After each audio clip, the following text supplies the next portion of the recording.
TFNN. Headline News Update.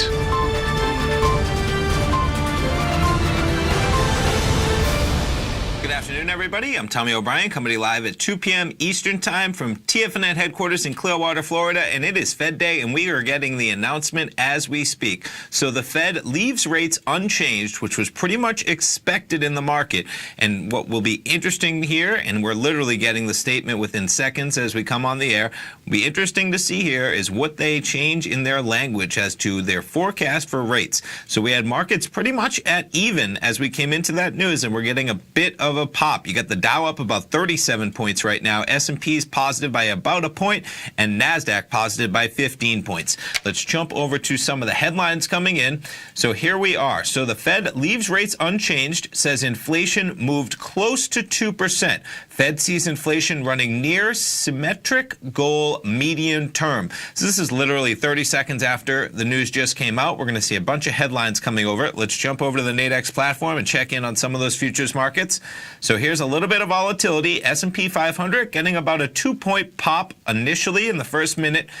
NASDAQ 100 getting a slight pop, currently trading 66.94.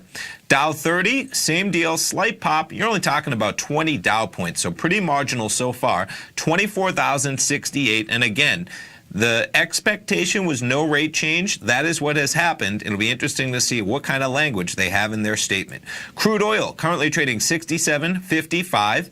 You've got the gold contract. There's a little volatility. Gold, of course, interest rates, the dollar, all of those going to be volatile as everybody digests what is in this Fed statement that just came out at 2 o'clock. Gold currently trading at 1308.52, and Euro US dollar getting a slight pop as well. Euro US dollar at 119.73. And if we jump back to those numbers, so here we go. Some key in inflation changes in inflation language. On a 12-month basis, both overall inflation and inflation for items other than food and energy have moved close to 2%. FOMC statement now twice used the word symmetric to describe its inflation objective, emphasizing they view a persistent overshoot the same way they view a persistent undershoot.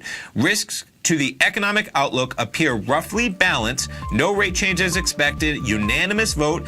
Interestingly, the sentence from the March statement about a strengthening economic outlook is not included in today's statement. That's going to be the difference. What have they changed? What have they replaced? What's going to be that market action in terms of their language? And market not reacting too much from that statement. Stay tuned. David White coming up right now, and then Tom O'Brien live 3 till 5. Have a great afternoon, everybody.